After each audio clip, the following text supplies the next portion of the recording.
How are you today? I hope you had a good week.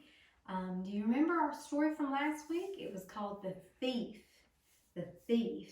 And it was about Achan and him stealing from God. He buried the things. Do you remember where he buried them at? He buried them in his tent. So our memory verse from last week, do you remember? Let me hear you say it. What is our memory verse? Achan said, I have sinned by stealing from God. Joshua 7:20. We also learned from our Nisi and Paul story. You remember Princess Chloe, how she wanted something that wasn't hers? And we learned that we're not supposed to do that. This week our story is called The Treaty. The Treaty. Have you ever broke something? Like these salt and pepper shakers, these are breakable. These are breakable. And these toys I have in front of me, these are wood, so they're probably not going to break. These blocks, they're not going to break. Unless you really far up and you just want to break it, it's not going to break. But the slightest movement and these things will break. So we're going to talk about today about keeping our promises, not breaking our promises. All right, the Sing with Joy today is This Little Light of Mine, Love One Another, What Can I Do? Give and it will be given. And our memory verse is from Joshua 9:19, and it is, we will keep the promise we have made. Joshua 9:19. Okay. So there's a little, if you're following along in your book, there's a little poem that says, keeping promises, Joshua did, and so will I. We're keeping our promises. Okay, so let's get comfortable in our chair, get your snack and your drink, and let's listen with our ears. We're going to our story, okay? So we keep our mouth closed and our ears open so we can hear the story. Joshua and God's people were finally living in the promised land.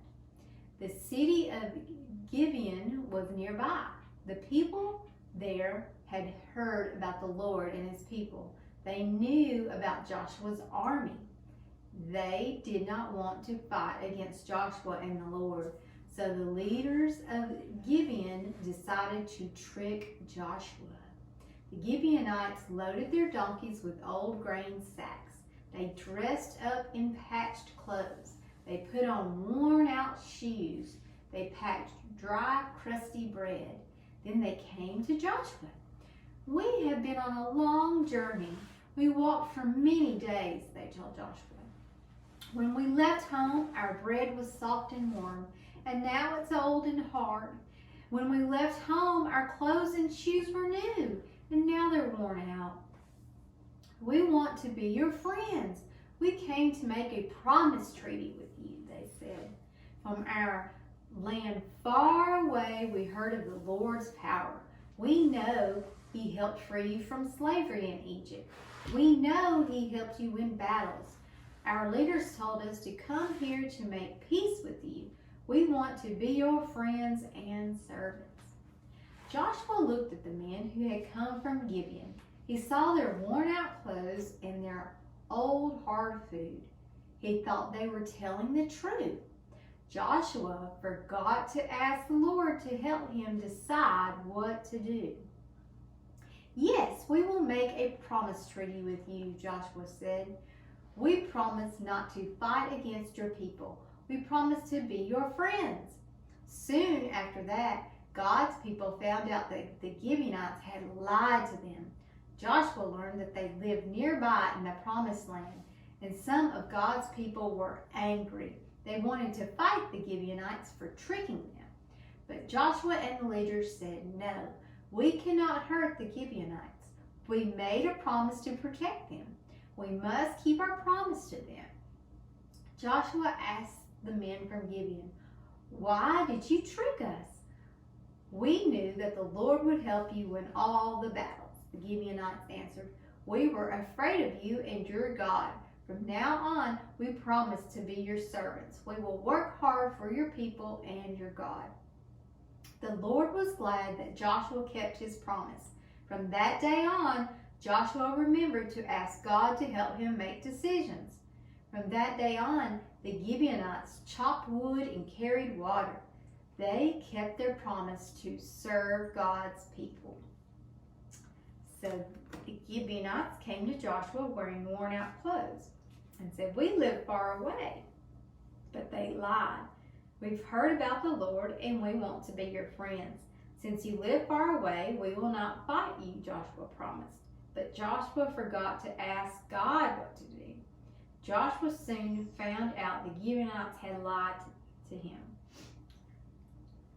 "Why did you trick us?" Joshua asked. "We were afraid of you and your God," they answered. "From now on, our people will be your servants." "Although you lied," Joshua replied, "I'll keep my promise."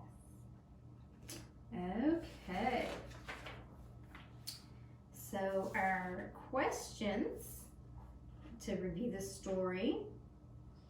Why did the Gibeonites wear old clothes and worn out shoes? Why did they wear old clothes and worn out shoes?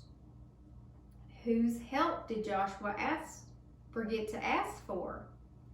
Whose help did Joshua forget to ask for? What promise did Joshua make to the Gibeonites? What promise did Joshua make to the Gibeonites? And how did the Gibeonites help God's people? Okay. So if you'll take out your picture of the treaty and the men, and you've got stickers, you've got a sack, and you've got a donkey, and you've got maybe, looks like Joshua scratching his head. And so you put them where you think they should go.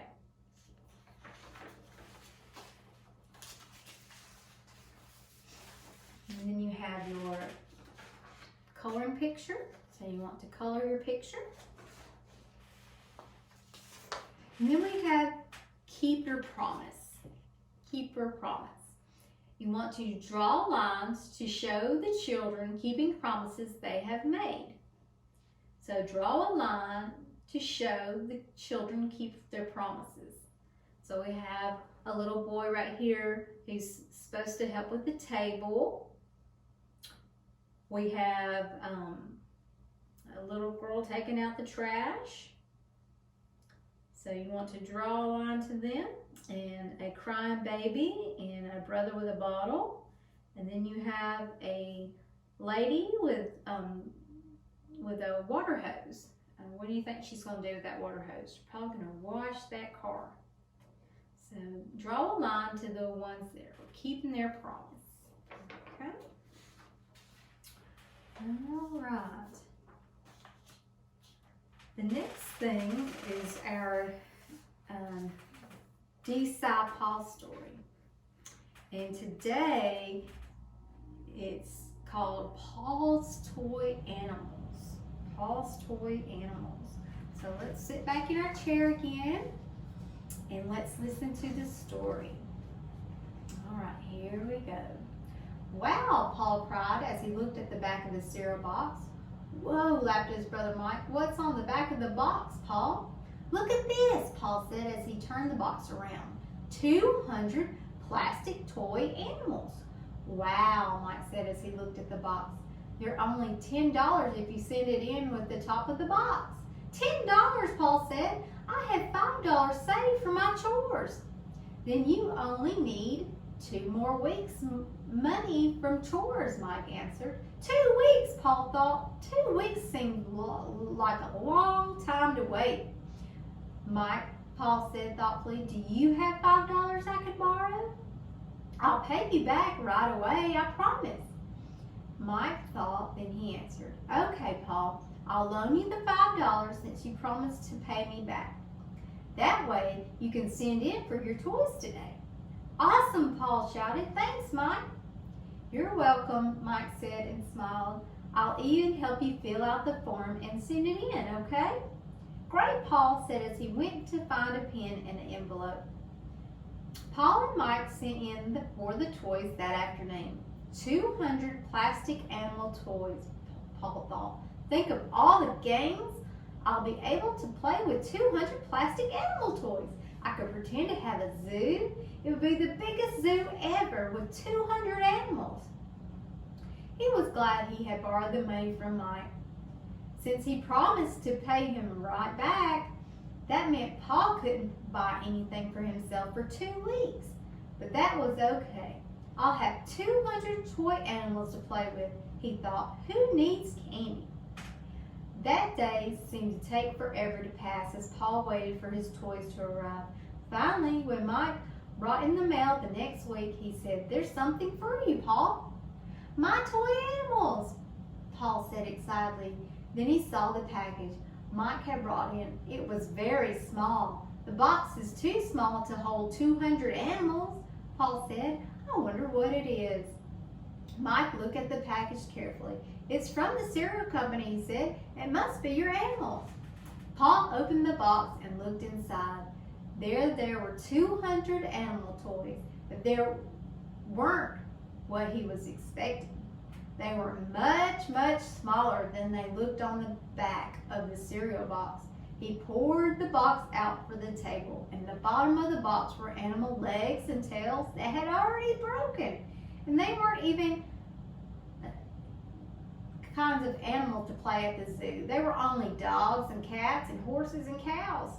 Oh no, Paul said, this isn't what I wanted. Yeah, these are nothing like the animal toys that were shown in the picture on the cereal box, Mike agreed. I'm sorry that we wasted our money on these. Money, thought Paul. I still have to pay you back. Now I have to go another week without anything for myself, and these toys aren't even any good, he said as he picked up a dog by its tail. The tail broke and the dog fell to the table. Sorry, Paul, Mike said quietly. Maybe it's not such a big deal for you to pay me back. Paul thought quietly to himself and said, thanks, Mike, but that wouldn't be right. I promised you that I would pay you back. Even though I didn't get what I wanted, it would be wrong for me to break my promise. Promises are important, Mike nodded. You're right, Paul, he said. Promises are important. Suddenly, Mike had an idea. I have some glue. Why don't we see how many of these animals we can fix? And then maybe we'll think of a game to play with them. That's a great idea, agreed Paul. And the two brothers went to fix the toy animals together. Okay. So what was advertised on the box, Paul's cereal box? Do you remember? What was advertised on the box? Who loaned Paul money to buy the plastic animals? Who loaned Paul the money to buy the plastic animals? And what were the toys like when he got them? You remember? And how did Paul respond when Mike said Paul didn't have to repay the money? How did Paul respond when Mike said Paul didn't have to repay the money? Okay. Let's see, Paul's toy animals. On the back of the cereal box, Paul saw that he could get 200 plastic toy animals. What have you seen on the back of a cereal box? What is your favorite cereal? Does it usually have prizes inside? Paul's brother Mike let him borrow the money to pay the toys. When have you bought a new toy? When have you bought a new toy? When the animals arrived, they were very small and many animals had broken in the box. Have you ever received something that was broken? Paul had promised to pay back Mike, and he knew it was important to keep his promise. What promises have you kept? Have you ever made a promise to someone? Now I have a rainbow behind me. Do you remember that story? The Noah's Ark, and God promised to never flood the earth again, and He put a rainbow. Okay. So that's all I have for today. Don't forget to sing your song, the Bible, and the other songs we talked about earlier. And remember your memory verse. We will keep the promise we have made, Joshua 9:19. We want to make sure we don't break our promises. So don't make a promise you can't keep. And y'all have a great day, great week. Bye.